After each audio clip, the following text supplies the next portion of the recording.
Bahkan mungkin saat itu mereka beli cuma kasihan. Hal negatif datang ke saya itu saya jadikan semangat dan pokoknya saya positif aja udah. Jadikan itu sebagai semangat kita untuk lebih maju lagi. Mau melihat siapa sih orang yang berjasa, lihatlah di saat kamu susah. Iya.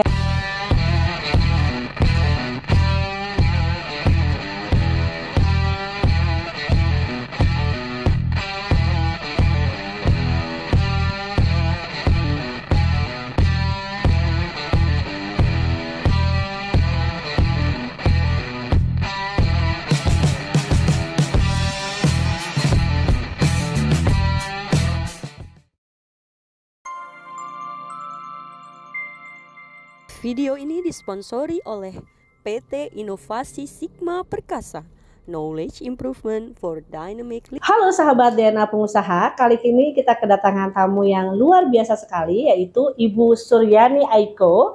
Beliau adalah pemegang brand Aiko yang kita tahu saat ini sedang melebarkan atau menaikkan level perusahaannya. Beliau mampu mengakuisisi sebuah perusahaan yang kita nanti akan tahu ya bagaimana jalan ceritanya ya. Jadi beliau single fighter untuk menjalankan perusahaan tersebut gitu ya, karena didorong oleh motif bahwa ibu-ibu banyak sekali yang membutuhkan bubur bayi ya Bu ya gitu. Tapi kalau kita mau tahu sejarah lahirnya perusahaan ini Aiko, awalnya mungkin Bu Suryani gitu ya, bagaimana Bu? Terfikirkan nggak sih Bu untuk jadi seorang pengusaha pada saat itu loh Bu gitu loh. Pengen tahu dong Bu ceritanya. Siap Bu. Perkenalkan, nama saya Bu Suryani, dipanggilnya Bu Suryani Aiko. Jadi kenapa saya ada di ruang usaha bubur bayi organik? Ini berawal dari dulu anak saya umur 11 bulan. Oke. Jadi di 11 bulan itu anak saya butuh MPASI Bu. Iya. Gitu. Dan di situ saya masak MPASI. Ada teman-teman tetangga saya yang sama-sama punya baby dan mereka bikin MPASI juga. Jadi saat itu mereka ada yang aku nyumbang salmonnya dong gitu, aku nyumbang. Jadi Bunda Suryani yang memasak, lebih yakin sama masakannya Bunda Suryani gitu ya, tetangga-tetangga itu ya. Mungkin bukan yakin sih, tapi kayaknya pada males. Pada males. Iya, pada males. Ya enggak, kebanyakan mama itu malas sudah terima beres, tapi ya kembali lagi. Yang penting saya dapat menu yang bagus untuk anaknya gitu. Jadi ada yang ngasih salmon, ada yang ngasih brokoli. Sesudahnya nanti mereka minta matangnya Bu. Oke. Gitu. Jadi di situ waktu saya masak bubur bayi, saya ngaduk terpikir otak dagang saya tuh Bu. Oh, ini kalau dijual pasti laku. Itu yang tercetus di otak saya. Iya. Dan mulai dari situ saya buka cari-cari link-link tentang bubur bayi. Tapi saat itu sih masih belum ada ya Bu. Karena 2010 itu belum ada bubur bayi Bu. Oh, jadi, 11 tahun yang lalu ya Bunda ya? 11 hampir 12 tahun yang lalu ya Bu. 12 tahun yang lalu ya. Yang ada bubur bayi itu bubur bayi kemasan instan yang pastinya meragukan ya Bunda ya. Meragukan, ini sih brand-brand besar lah ya. Secara kesehatan ya. Jadi ada pengawetnya. Gitu. Itu jadi, maksudnya meragukan secara kesehatan. Jadi di situ saya mulai buka-buka, cari-cari tahu, dan akhirnya saya menyatakan tuh saya pengen buka. Gitu. Terus saya izin sama suami. Saat itu suami belum mengizinkan Bu, karena saya punya baby. Karena masih punya bayi ya. Nanti kamu repot, nanti ini. Tapi jiwa dagang saya, jiwa pantang menyerah saya itu terus merayu suami saya untuk, dan saya berusaha meyakinkan semua akan baik-baik saja. Gitu. Artinya urusan rumah tangga akan beres. Betul. Urusan bisnis juga tidak akan mengganggu ya. Jadi saat itu ya kayaknya sih suami saya terpaksa mengizinkan. Gitu. Dan di situ saya akan buktikan saya bisa melakukan semuanya ya, tetap dengan janji saya semua akan baik-baik saja. Anak saya terurus, keluarga terurus, dan pokoknya tidak terbengkalai. Jadi saat itu memang kondisi suami saya pun sedang PHK massal Bu. PHK. Jadi PHK massal, kita nggak ada pemasukan. Suami saya sampai ngojek di komplek. Nah ini Bunda, banyak yang nggak tahu kan. Orang kan berpikirnya Bunda sukses biasanya di belakangnya ada modal yang kuat dari seorang suami. Saudagar. Ya, begitu kan. Kebanyakan orang berpikirnya begitu ya Bunda ya. Nah ternyata setelah kita pelajari tentang sejarahnya Bunda ini luar biasa. Saya dapat informasi itu sudah sangat terkenal juga. Bunda waktu itu punya emas cuma 5 gram ya Bunda. Iya, betul. Dan itu Bunda jadikan modal ya Bunda ya. Itu saat itu harta satu-satunya berharga. Iya. Ya harta berharga itu ya anak, suami. Iya, Tapi setelah itu ya, setelah itu ya. itu harta berharga saya satu-satunya, rekening udah kosong, emas udah nggak ada lagi, cuma satu cincin yang melingkar. Iya. Cincin apa? Cincin kawin. Cincin kawin. Jadi cerita ini bukan didramatisir, ini real gitu. Real ya. Real gitu. Jadi yang udah saya jual ke pasar tradisional, itu pun buat modal masih kurang, Bu. Masih kurang? Masih kurang, karena 5 gram berapa dulu ya? Ada yang membantu Bunda? Kembali lagi Bu, kondisi saya dulu itu miskin. Miskin ya? Ya, dibilang miskin di komplek itu mungkin orang termiskin ke-10 apa nggak tahu saya. Gitu. Intinya miskin lah Pak gitu Bu. Jadi saya mau pinjam pun, paham ya Bu, kalau orang miskin tetangga tuh nggak percaya ya Bunda. Enggak, saya nggak pinjam ke tetangga malah. Mungkin lebih pinjam ke saudara. Dan di situ kadang kalau orang miskin pinjam kan nggak dipercaya Bu. Takut nggak balik uangnya. Ya kan, takut nggak balik, takut. Tapi ada satu sepupu saya yang saya bilang saya mau pinjam uang buat tambahan modal. Dan akhirnya itu sepupu saya di Tangerang meminjamkan tambahan itu kalau nggak salah 1,5 juta. Oh, 1,5 juta. Jadi modalnya tuh nggak terlalu besar ya Bunda sebetulnya ya? Ya dari cincin emas itu sama tambahan 1,5 itu Bu, untuk ya beli mejanya, beli bahan bakunya gitu. Dan dari 1,5 itu yang sepupu saya pinjam itu saya ingat Bu sampai sekarang. Ini orang berjasa dalam hidup saya yang menolong. Jadi sampai saat ini kalau saya apa-apa saya ingat. Saya jalan-jalan saya ajak gitu. Itu orang yang berjasa. Jika kita mau melihat siapa sih orang yang berjasa, lihatlah di saat kamu susah. Gitu. Benar. Jadi itu. Dan alhamdulillah akhirnya saya jualan dengan ininya, saya fokus di situ, saya tanamkan di hati saya kun fayakun. Manjada wanjada. Itu saya tanamkan benar-benar Bu, bukan cuma di lisan, bukan cuma di tulisan, tapi perilaku saya bawa ke sana. Mindset saya benar-benar tujuan saya ke sana. Pada saat hari pertama tuh Bunda udah punya uang, udah bikin buburnya, kira-kira langsung laku nggak Bunda pada saat itu? Enggak Bu, orang nggak tahu. Apa itu bubur bayi? Jadi Bunda harus sedikit promosi dulu dong. Bukan ya Bunda. Sedikit Bu, banyak banget. Jadi, tapi modalnya nggak habis kan Bunda? Sempet habis juga Bu. Gitu. Jadi di awal itu saya punya anak 11 bulan, saya masak sendiri. Selesai masak itu jam 4, saya langsung masak buat keluarga Bu. Sayur, lauk itu buat bekal suami nanti ngojek gitu kan. Udah selesai, saya berangkat ke pasar, kadang diantar suami. Kalau suami nggak sempat, saya naik beca. Berangkat ke pasar untuk apa Bunda? Jualan. Oh, jadi Bunda yang masih melayani ya? Jadi saya bukanya itu bukan di komplek Bu, tapi langsung saya buka di pasar tradisional biar orang tahu.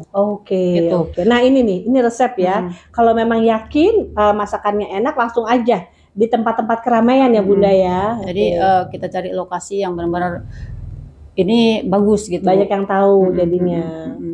Boleh tahu nggak Bunda saat itu berapa mangkok yang Bunda siapkan? 50 mangkok boro-boro Bu. Nggak ada. Pokoknya saya masak sedikit. Yang penting orang tahu dulu. BEP lah ibaratnya ya Bunda ya. Yang penting BEP dulu lah hari boro-boro saya nggak mikir BEP. Cuma saya di sana saya pengen kenalin. Bahkan ya di situ saya bukan cuma bubur aja, saya bikin apa itu Bu, tahu yang ada telur puyuhnya, bikin donat, bikin jadi belum fokus ya Bunda ya? Enggak, bubur tapi saya tetap ada cemilan-cemilan ininya. Gitu. Kayak sarapan pagi ya Bunda ya? Iya. Jadi pertama saya jualan itu Bu, orang nggak tahu saya jualan apa. Jadi gini, saya buka meja kecil di pinggir jalan, pasar tradisional, itu saya gendong bayi Bu. Intinya saya mengenalkan, saya bawa brosur. Orang mampir pun mungkin karena kasihan lihat ibu-ibu di pinggir jalan gendong bayi.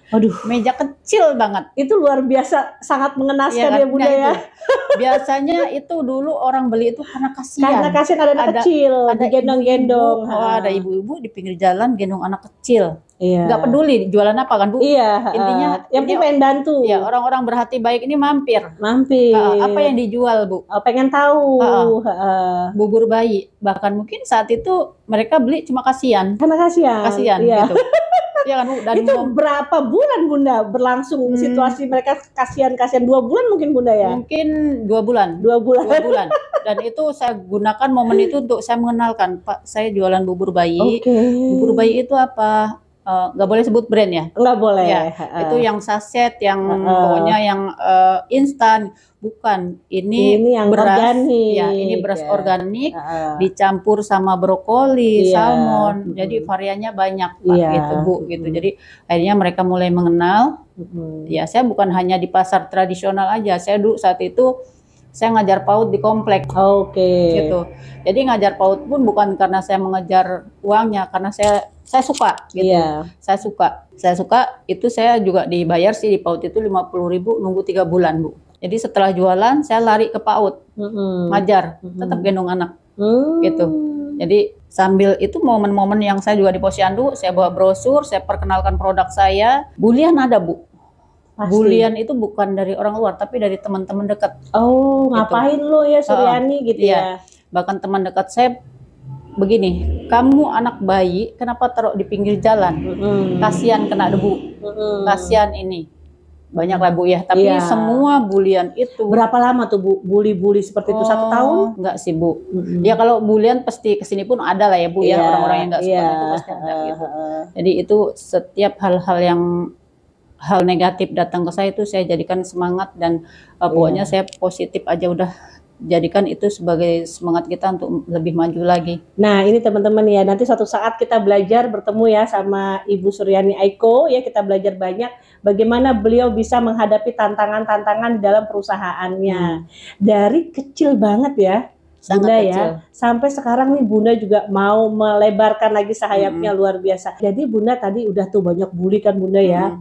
Bunda masih di satu pasar tradisional itu. Masih. Terus kapan Bunda betul-betul jadi punya karyawan, ada yang bantuin gitu loh Bunda? Ya. Jadi saya kembali lagi tadi Bu, begitu saya masuk pasar itu enggak begitu saja saya diterima Bu, walaupun kita di pasar itu kan bayar. Bayar pasti. Ada bayar ke pasar uang itu. ininya lah. Dulu itu 1,5 juta apa 2,5 juta saya harus bayar. Sebulan? Bukan, untuk pertama kali masuk. Oh, pertama kali. Jadi di situ sesama pedagang pun Bu, walaupun saya datang dengan kondisi yang mengenaskan ya Bu, itu ada orang-orang yang jangan jualan di sini, kamu nutupin saya. Oh itu gitu, ada. jadi saling sikut-sikutan juga ada ya Bunda ya? Itu ada Bu, bahkan ya untuk akhir-akhir ini dia itu kesusahan saya yang nolong. Oke, gantian ya Bunda ya. Bukan orang yang dulu tidak menginginkan saya ada di situ. Iya. Malah Bunda bisa nolong dia ya sekarang. Tapi dengan tulus Bu. Saya lakukan itu untuk ya manusia harus ke sana gitu. Iya.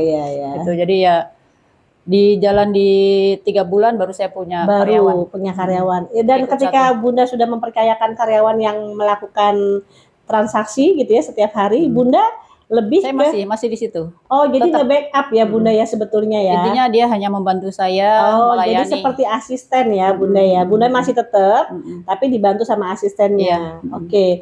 Itu kan fase pertama Bunda punya satu karyawan.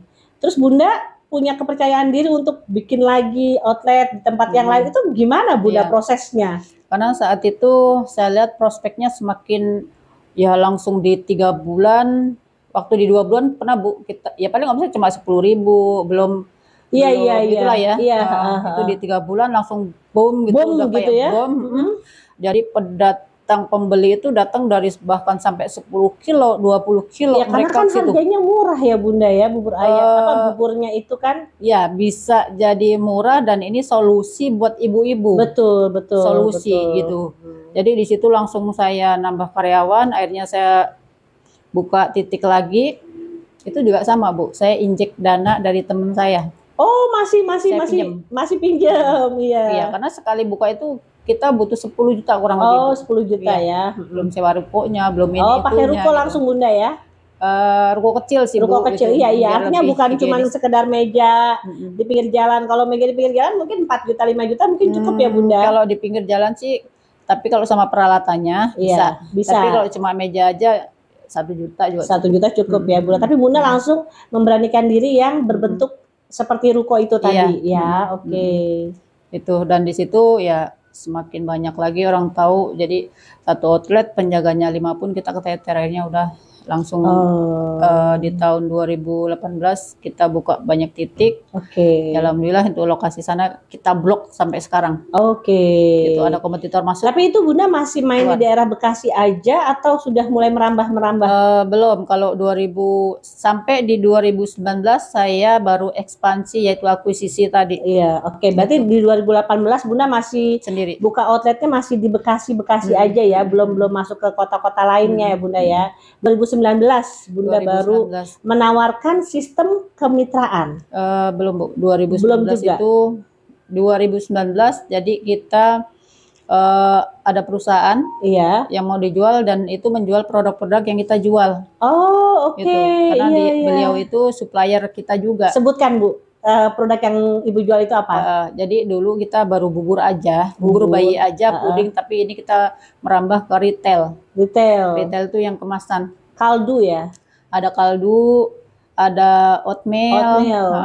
terus banyak. Tapi di tahun 2019 itu produk kita sih baru berapa piece lah ya Bu ya. Iya. Itu baru di tahun ini kita ekspansi banyak. Nah, yang saya pengen bahas sebetulnya di pembahasan video kali ini tuh bagaimana Bunda yang katakanlah baru punya, katakanlah baru 10, 13 outlet gitu ya, jualan bubur bayinya laris, tapi kok berani sih Bunda untuk mengakuisisi sebuah perusahaan di mana kita tahu biasanya perusahaan-perusahaan yang membuat kaldu ayam, oatmeal dan lain sebagainya pada umumnya kan bukan pengusaha ece-ece loh Bunda itu. Untuk masuk ke bisnis ini Bunda harus punya, let's say katakanlah 50 miliar gitu Bunda.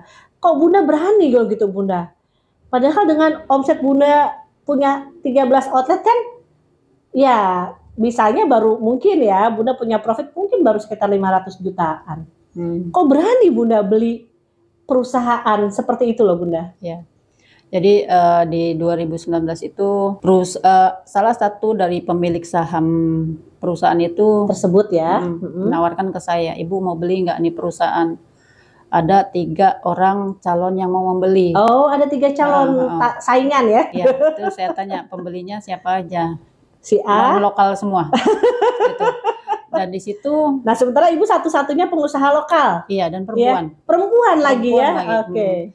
Di situ apa ya? Walaupun perempuan, walaupun tukang bubur bayi kaki 5, nggak tahu darah Indonesia saya bergelora, jiwa patriot saya bergelora. Iya. Jadi saya juga tipikal wanita yang saya tidak peduli dengan kekurangan saya. Gitu, saya tidak peduli dengan keterbatasan saya, selama itu baik, selama itu benar. Tapi Bunda nggak kebayang Bunda seandainya nih Bunda tiba-tiba kekurangan modal ketika mau ekspansi bisnis kan, apa Bunda nggak ketakutan nanti aku nyari modalnya kemana gitu loh Bunda? Jadi kembali lagi Bu, mindset itu di saat kita yakin kita bakal sukses, saya yakin kita sukses. Tapi di saat kita berpikir nanti, nah gagal. Step by stepnya apa nih Bunda secara finansial? Misalnya harga perusahaan katakanlah 5 miliar, Bunda punya uang cuma 30% dari angka tersebut. Nah, strategi apa yang Bunda gunakan? Iya. Jadi dulu yang saya lihat, saya pakai produk dari supplier ini. Dan tim saya bilang, Bu, ini sangat prospek ke depannya. Karena bahan bakunya Bunda juga dibeli dari situ ya. Gitu. Jadi di situ saya lihat memang ini peluang. Tapi kembali lagi itu saya butuh berapa waktu Bu? Kayaknya hampir sebulan ya Bu. Antara saya beli dan tidak. Iya. Gitu. Masih ada pertentangan batin ya Bunda ya. Di situ saya kembali Bu. Saya punya Allah, Tuhan saya gitu. Jadi di situ saya pakai benar-benar ya Tuhan tuntun saya harus ngambil yang mana. Jadi saya minta ke tim saya, minta ke orang tua saya, ke suami saya, ke anak saya untuk tolong bantu saya untuk sholat istikharah. Saya harus mengambil jalan yang mana nih, gitu. Dan kayaknya di 1 bulan itu saya mantap untuk membelinya. Saya juga sharing ke almarhum ayah saya. Ini bagaimana, mau saya beli nggak, beli aja. Jadi pada saat itu ayah masih bisa memberikan advice ya Bunda masih. Ya.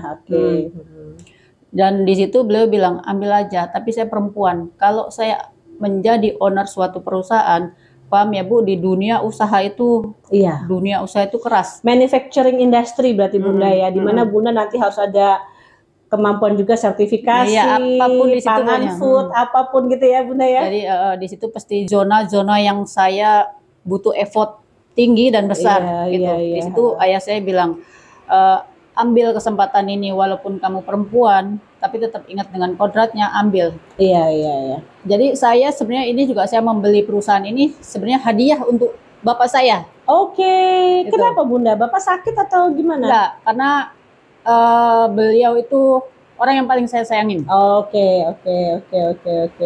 Jadi bangga sekali ya Bunda bisa memberikan sebuah prestasi yang luar biasa dari seorang anak. Bunda anak keberapa? Ketiga. Anak ketiga, oke.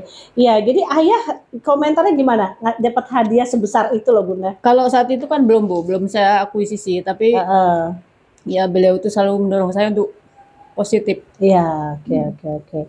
Nah, ketika Bunda secara finansial tadi ya Bunda, kita pengen belajar dari Bunda nih. Karena kan punya uang 5 miliar itu kan nggak gampang ya Bunda ya. Misalnya gitu ya, kalau kita anggap harga pabrik itu harganya 5 miliar, sementara Bunda hanya punya uang katakanlah 30%-nya saja, maka kebayang dong Bunda, berarti Bunda harus pinjam uang dong. Iya.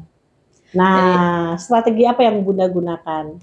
Jadi dulu waktu saya tanya berapa harga dari perusahaan itu, saat itu saya hanya punya 50%, Bu. 50% dari harga dari yang ditawarkan dana itu. yang memang harus Bunda sediakan ya. Jadi uang sebesar itu nggak ada dong Bu yang mau pinjemin cuma-cuma. Iya, iyalah. Iya, saat itu juga saya belum terpikir untuk investor lah apalah gitu. Jadi yang ada di pikiran karena saya, kalau pakai manusia dalam arti orang seperti Bunda Suryani lagi yang bergabung ke situ, belum tentu secara karakter cocok ya Bunda. Iya betul. Iya kan? Terus keputusan-keputusan yang Bunda ambil juga belum tentu cepat. Karena kan Bunda juga pengen cepat, iya kan gitu. Akhirnya Bunda pakai instansi yang kita sebut sebagai perbankan syariah. Betul. Ya. Jadi Bunda masukkan sebuah harga di mana harga perusahaan berapa, Bunda cuma butuh 50%-nya saja. Tentu saja sebagai sebuah instansi perbankan syariah, melihat Bunda sebagai pengusaha yang luar biasa karena bisa mengambil sebuah aset seharga 100%, tapi Bunda sudah punya 50%-nya. Jadi akhirnya Bunda berhasil dong. Iya, berhasil. Dan waktu itu 2 tahun mungkin ya Bunda ya, mekanisme cicilannya ya Bunda ya. Baru lunas di bulan kalau nggak salah Oktober kemarin. Oke. Dan itu saya lega. Iya 2019-2021 ya Bunda ya. Alhamdulillah. Nah setelah itu baru Bunda membuat sistem kemitraan. Ya sejak akuisisi itu ya kita langsung ekspansi, kita bikin produk-produk baru. Saya rekrut tim-tim profesional di setiap divisinya gitu. Terus ya alhamdulillah berkembang. Kita penjualan dari seluruh Indonesia, kemitraan juga ada di banyak titik di Indonesia. Boleh tahu nggak Bunda sampai sekarang mungkin udah sekitar 6 bulan Bunda udah berapa nih kemitraannya? Kalau kemitra 2 tahun Bu. Oh udah 2 tahun ya? 2 tahun. Berapa kota? Kalau kotanya udah banyak sih Bu, Wonosobo ada, Jogja, Lampung, Palembang, Bangka. Boleh tahu angkanya Bunda untuk ikutan kemitraan modalnya berapa? Modalnya di 12,5 Bu. 12,5 juta. Oke, teman-teman kalau punya uang 12,5 juta daripada habis hanya buat nongkrong atau beli motor atau apa, lebih baik ambil franchise ya.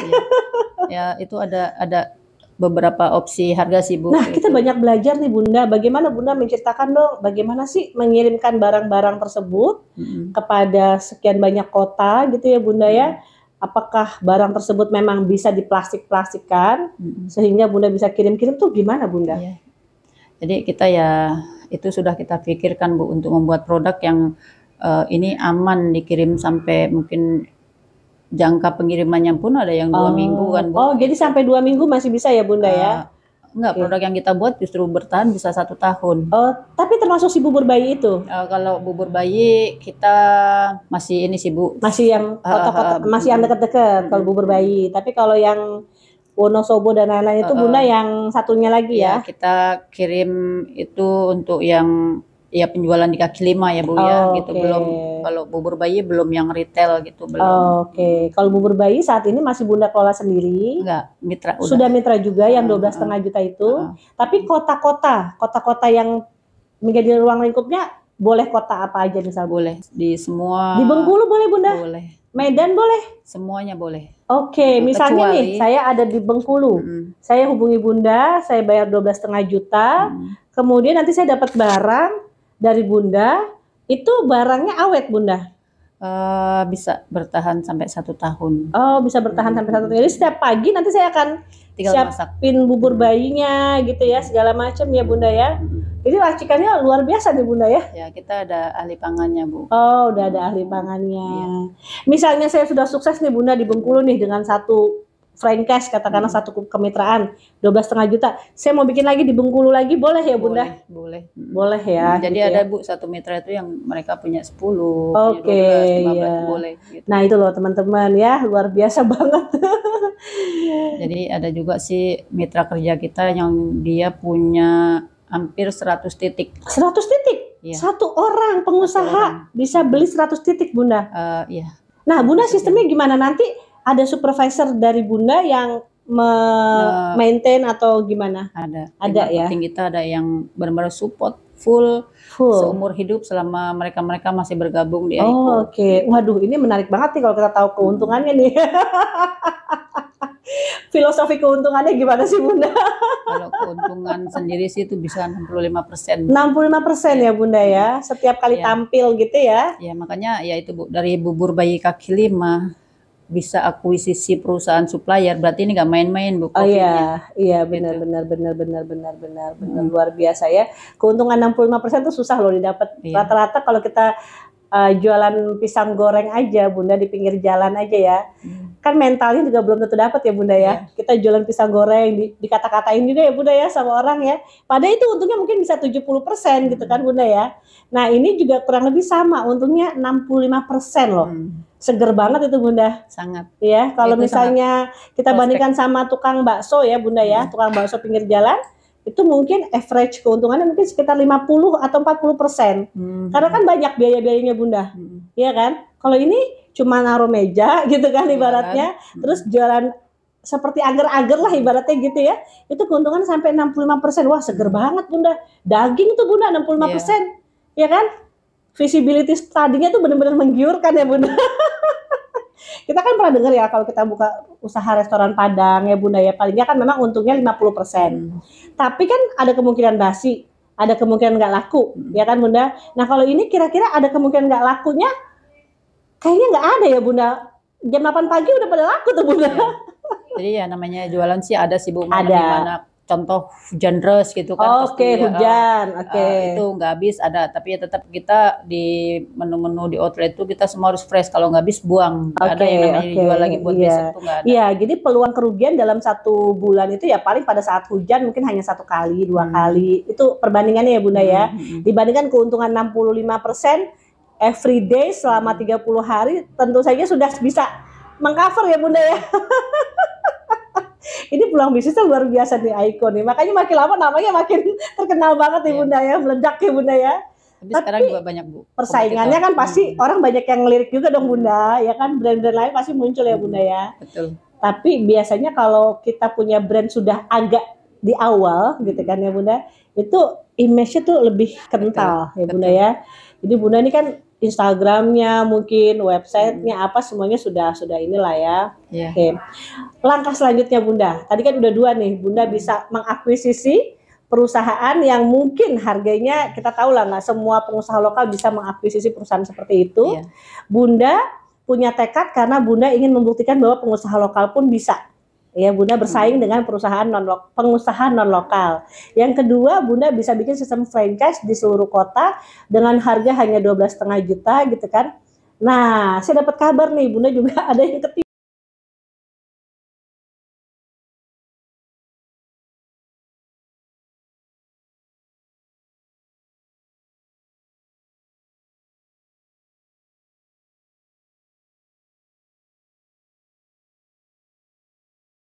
Nih Bunda, kita bicara jumlah karyawan dan bagaimana cara Bunda mengelola karyawan Bunda yang kurang lebih 50 sampai 60 orang untuk saat ini kan Bunda. Gitu. Jadi kalau total karyawan kita kurang lebih sih 50 orang ya Bunda ya. Nah, Bunda ini kan kalau secara tipe kepribadian dalam DNA pengusaha itu gaya kepemimpinan adalah gaya kepemimpinan seorang yang demokratis. Itu seperti seorang Bapak Presiden Soekarno. Termasuk juga Barack Obama gitu ya. Itu beliau adalah tipe-tipe orang yang kalau jadi pemimpin tuh nggak otoriter tapi demokratis. Nah ini mungkin sangat disukai nih oleh 50 orang karyawan Bunda nih gitu kan. Nah, gimana Bunda kiat-kiatnya menjadi seorang leaders dengan gaya demokratis? Cerita dong Bunda. Karena buat saya gini Bu, setiap individu itu pasti punya kelebihan masing-masing. Iya. Itu yang saya ambil, dan tidak selalu juga saya selalu benar dan saya selalu pintar. Iya. Biasanya justru kadang tim-tim itu lebih pintar dari saya. Oke. Nah, Jadi saling menutupi juga ya Bunda tidak ya semua kekurangan. leader itu sempurna dan tidak semua leader sebenarnya pintar. Iya, benar Gitu. iya. Ya, jadi kita gunakan untuk tim-tim itu pasti punya kelebihan masing-masing, dan di situ kita satukan. Disatukan ya. Jadi menemukan potensi-potensi terbaik pada diri mereka. Kemudian Bunda ibaratnya menjadi menaungi mereka ya Bunda ya. Banyak juga ide-ide itu muncul dari tim Bu saya. Dari tim. Bahkan saya di meeting besok pun sudah punya target, kalian besok meeting harus menyampaikan satu ide. Oh, jadi satu orang satu ide. Ya. Ya, sesuai dengan divisi masing-masing. Oh, divisi masing-masing. Ya. Kalau pengen tahu sebenarnya ini rahasianya Bu, saya sedang mentok otak saya. Gitu. Jadi dengan adanya mereka akan muncul lagi Bu. Iya ya, benar. Kan selamanya leader pintar. Cuma nggak ketahuan ya Bunda. Iya, pura-pura pintar gitu kan dengan strategi. Kalian harus punya ide besok. Kalau enggak ada punishment. Tetap kalau ada tugas yang mereka enggak kerjakan itu ada punishment yang kadang mereka kayak kemarin Bu, itu tim saya kita buang. Tanpa uang, tanpa handphone. Oh, di mana Bunda? Banyak, ada yang manajer. Jadi untuk ngetes survival ya Bunda? Iya, survive. Biar mereka mau di mana aja mereka bisa survive. Iya, mentalnya juga terbentuk kan Bu gitu. Jadi saya juga kadang bukan kadang sih, wajib terima tim itu. Yang penting saya gini Bu, bukan cuma pinternya. Poin pertama bukan pinternya, tapi mental, nyali sama ini mentalnya seperti apa. Gitu. Jadi Bunda ngetes juga ya Bunda ya. Pasti. Dalam masa ngetes itu tadi, kalau memang Bunda udah nyaman sama ketangguhannya dia, Bunda akan memperpanjang. Iya. Tapi kalau enggak ya udah, lu jadi anak mami aja lah sono gitu ya ibaratnya Bunda ya. Saya lebih baik terima orang yang berani ketimbang orang pintar. Oke. Gitu. Karena kepintaran itu bisa digali. Betul. Kalau keberanian itu orang pintar banyak juga yang malas. Iya gitu. Benar. Iya kan? Iya, jadi itu 50 orang yang sekarang bertahan itu benar-benar seleksi alam ya Bunda ya? Ya, seleksi alam. Bahkan untuk penjaga outlet sendiri Bu, itu rata-rata mereka SMP. SMP karena kan mereka anak putus sekolah kan Bu. Iya, jadi Bunda nolongin juga ya sebetulnya ya? Iya, ya itu memang mimpi saya. Mimpinya menjadi Bunda ya? Manfaat, gitu. Benar. Jadi mereka bisa mungkin melihat ini anak SMP, tapi kalau mau adu marketing, S1 pun boleh lah kita adu. Iya. Jadi memang gini Bunda, nanti orang-orang yang beli franchise-nya Bunda itu pun mereka punya karyawan 2 atau 3 orang di setiap outlet pun, itu gimana Bunda? Mereka dapat ini nggak, pendidikan nggak dari setiap outlet itu? Dapat, pastinya dapat ya. Training itu wajib. Wajib ya Bunda ya. Mereka akan mengirimkan karyawannya ke tempat Bunda di Jakarta atau gimana mekanismenya? Ada yang memang kalau mau training di outlet kita bisa. Boleh. Dan itu saya malah senang gitu. Malah senang ya Bunda ya. Malah open ya Bunda ya. Malah saya sediain tempatnya, saya kasih makannya, silahkan gitu. Bahkan ya bukan hanya di situ saja. Kadang tim marketing kita turun Bu. Turun. Jadi keunggulannya banyak banget nih franchise-nya Bunda ya. Kita bisa banyak belajar ya bagaimana sebuah franchise yang modalnya murah banget. Karena kalau saya hitung-hitung Bunda, franchise itu yang modal 12,5 juta nggak banyak ya Bunda. Ya, misal mohon maaf ya kita sebut aja ayam, tapi yang bentuknya gerobak, ya kan? Bunda kita tahulah namanya gitu yang di pinggir jalan. Itu kan rata-rata modalnya di angka 7,5 juta sampai 17 juta. Terus kita buka usaha kayak model kurir, misalnya yang di pinggir jalan itu kan Bunda ya. Yang sekarang lagi terkenal banget saya sebut aja misalnya Lion Parcel, itu modalnya 2,5 juta sampai 15 jutaan. Ada juga Tiki Jet, adalah beberapa yang nggak di-franchise-kan ya. Tapi intinya jarang ada ya Bunda franchise yang harganya di bawah 20 juta itu tuh sedikit. Dan tingkat kesuksesannya tuh bisa dibilang rata-rata ya itu nggak sampai 50% Bunda. Jadi udah beli 15 juta tapi belum tentu juga sukses, tergantung kan dari bagaimana si pengelolanya ini gitu kan. Nah kalau Bunda dengan 12,5 juta di pinggir jalan cuma naruh meja gitu, cuma 2-3 karyawan aja yang perlu disiapkan, tingkat kesuksesannya berapa persen Bunda? Kalau saya sih yakin. Kenapa? Karena bayi itu selalu tumbuh, bukan takabur, insya Allah. Betul, itu Insya kan Allah ya. ini ya perspektifnya Bunda dalam arti melihat bagaimana Bunda membuka 13 outlet. Peluang ya. Kalau saya melihat dari orang luar ya Bunda ya, pengen baca nih dari semua yang beli itu, yang sukses berapa persen ya Bunda? Yang sukses itu Jujur Bunda, jujur. ya 80% atau berapa? 90%. 90%. Oke. Biasanya faktor tidak suksesnya itu mungkin fundamental dari pelakunya. Oh, fundamental ya Bunda ya. Misalnya apa? Dia bangunnya kesiangan? Bukan. Biasanya ini orang-orang yang pengen sukses tapi tidurnya terlalu miring. Tidurnya terlalu miring? Maksudnya gini Bu, pengen sukses tapi actionnya kurang, sangat kurang. Actionnya kurang? Oke, jadi gitu. Males lah ya bahasa gampangnya ya Bunda jadi, ya. Jadi cuma sukses tapi dia nggak mau berproses. Oke, jadi mungkin dia kurang nyebar brosurnya, ya, kurang actionnya banyak hal, kurang networkingnya, gitu ya Bunda ya. Dan skillnya juga untuk jadi skill. Oke, skill sebagai seorang leaders ya, sebagai pengusaha marketing. Oke. Jadi harga kemitraan kita bukan di 12,5 aja sih Bu, ada juga harga yang untuk agen mandiri itu di 5 juta. Ada. Wah, ini peluang nih teman-teman. Yang umurnya 25 tahun mungkin pengen coba-coba uang jajan 5 juta itu coba dikelola ya Bunda ya, gitu ya. Sekarang itu kan Bunda kita tahu generasinya generasi Z, ya Bunda ya. Generasi Z itu kan kita tahu lah Bunda. Kalau bisa makan mah tinggal pakai GoFood gitu kan, Shopee Food gitu kan. Jarang ada lah yang mau masak sendiri gitu kan. Itu kan akan menjadi tren dalam 15 tahun ke depan Bunda. Nah, mungkin mereka belum punya anak generasi itu ya, tapi bagaimana generasi itu menjadi pengusaha? Dialah yang jualan bubur bayinya, gitu loh Bunda. Jadi anak-anak umur 18 tahun, 19 tahun ketika dia sudah lulus SMA, dia punya dong uang sekitar 5 juta. Kenapa enggak ya Bunda jadi pengusaha kecil-kecilan ya Bunda dengan membeli franchise-nya Bunda gitu ya Bunda ya. Menarik. Memberi peluang supaya berkurangnya pengangguran di Indonesia. Nah Bunda, saya semakin tertarik nih menggali tentang visi dan misi hidupnya Bunda dikaitkan dengan visi dan misi perusahaannya Bunda. Pasti sejalan nih kayaknya nih. Jadi kalau visi misi sih kembali lagi karena saya Muslim, saya pengen hidup saya itu ya di akhirnya nanti pasti tujuannya akhirat saya masuk surga Bu. Iya gitu. betul. Jadi apa yang saya lakukan itu bisa saya bawa untuk di akhirat. Iya itu visi misi pribadi ya Bunda. Visi misi perusahaan. Iya. Jadi sama Bu, maksudnya sama ya, arahnya ke situ. Arahnya ke sana. Oke. Jadi perusahaan saya insya Allah saya buat bersama tim saya untuk menjadi perusahaan yang dengan spiritual yang tinggi. Oke. Jadi menjadi jalan ibadah ya Bunda ya. Oke. Bahkan ya ke mereka pun di saat kalian bekerja jangan pernah cuma bilang saya kerja tapi niatkan ini ibadah. Betul. Gitu.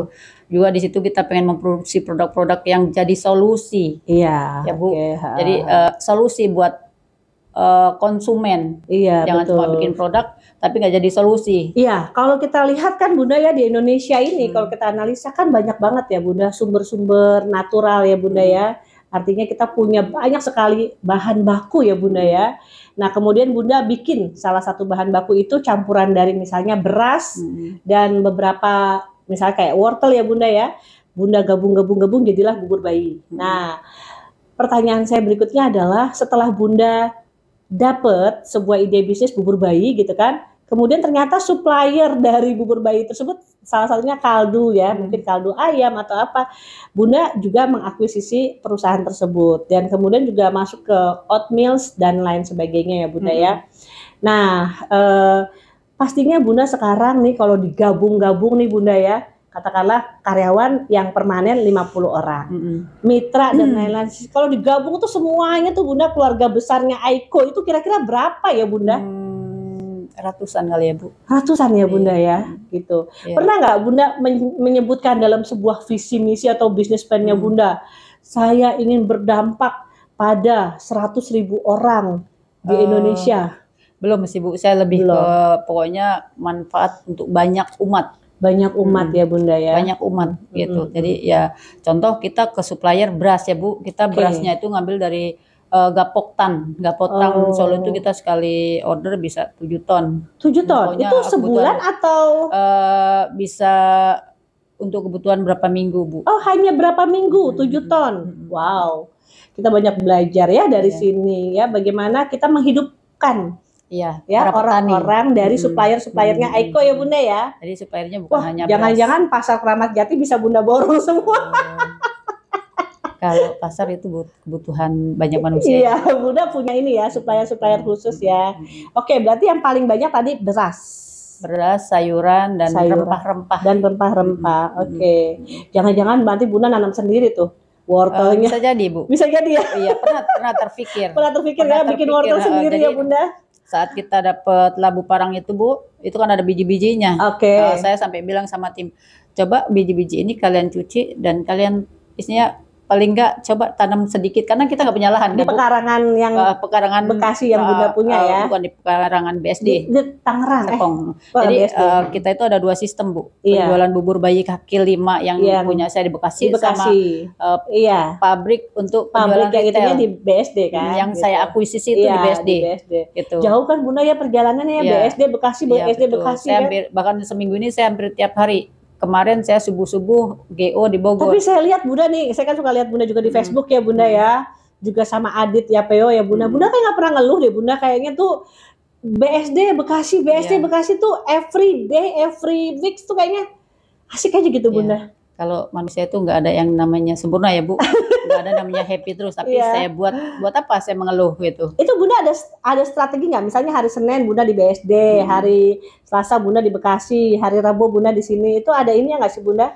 Kalau di Bekasi itu kan penjualan cuma nyampe jam 8 pagi, Bu. Iya. Selebihnya saya bisa ke kantor BSD. Oke, jadi Bunda pokoknya kalau jam 8 pagi fokusnya ke Bekasi.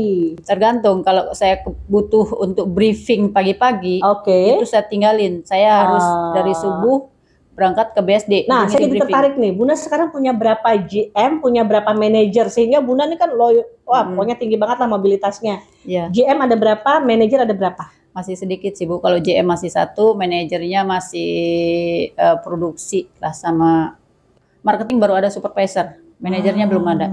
Berarti 13 outlet itu siapa ya? Kalau outlet itu beda Bu. Iya, enggak yang punya Bunda, outlet yang punya Bunda itu aja. Leader, saya lebih kalau untuk yang outlet itu kita pakainya leader. Leader itu berarti di bawahnya supervisor. Iya, jadi ini sistem yang manajemen yang berbeda Bu.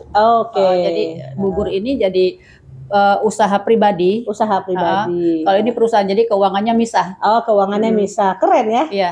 Jadi ya di perusahaan pun saya nggak ngambil uangnya, saya dapat gaji. Tapi padahal namanya sama ya Bunda. Di sini Aiko, di sini? Di sana itu yang saya akuisisi PT CV Berkah Makmur. Berkah Makmur. Dan saya ada satu badan lagi PT Aiko Surya Indonesia. Tapi di sana di BSD. Di BSD. Yang di sini itu ya cuma kayak orang dagang nasi uduk. Tapi yang 13 outlet yang di sini itu masuk ke manajemen yang memfranchiskan enggak ya? Enggak. Ini, yang di sana ya. Ini masuk untuk membiayai kehidupan saya, gitu. Muliain anak saya di UI, gitu. Gitu ya Bunda. Luar biasa ya strategi manajemen finance ini luar biasa ya. Kadang-kadang kan bahan di sini ngambil yang di ini PT ASI. Iya. Saya punya utang ditagih sama akunting saya. Jadi yang di sini Bunda dapat gaji. Kalau yang di sini Bunda pengusaha gitu ya, ibaratnya ya. Ya tetap ini pengusaha.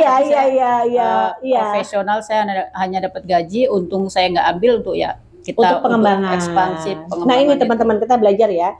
Jadi ternyata kalau kita mau profesional banget nih kayak Bunda ini punya finance sendiri, di mana kita sebagai pengusaha dikasih gaji. Kemudian ketika ada profit dari usaha itu, kalau belum ada 10 tahun sebaiknya ditahan ya Bunda ya, sampai bisa ekspansi. Jadi bisa beli tanah, bisa beli pabrik lagi dan lain sebagainya Bunda ya. Iya, betul. Luar biasa. Jadi tabungan pribadinya sudah ada, yang ini yang profesional salary-nya gitu ya. Nanti ada lagi pembagian saham setahun sekali gitu ya Bunda ya. Yang kebetulan Bunda nggak mau ambil gitu kan? Iya.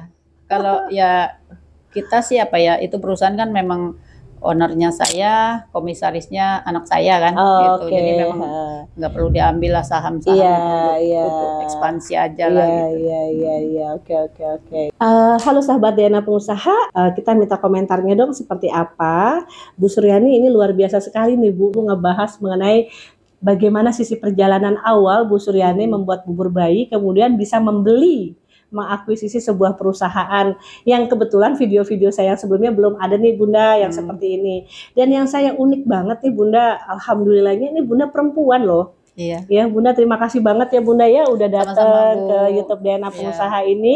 Mudah-mudahan semakin banyak nih Bunda orang-orang yang betul-betul mencari Bunda ya, dalam artian bubur Aiko itu memang betul-betul bukan hanya untuk duitnya saja, tapi juga untuk kesehatan Iya. putra-putrinya ya Bunda. Manfaatnya. Ya Bunda ya, luar biasa.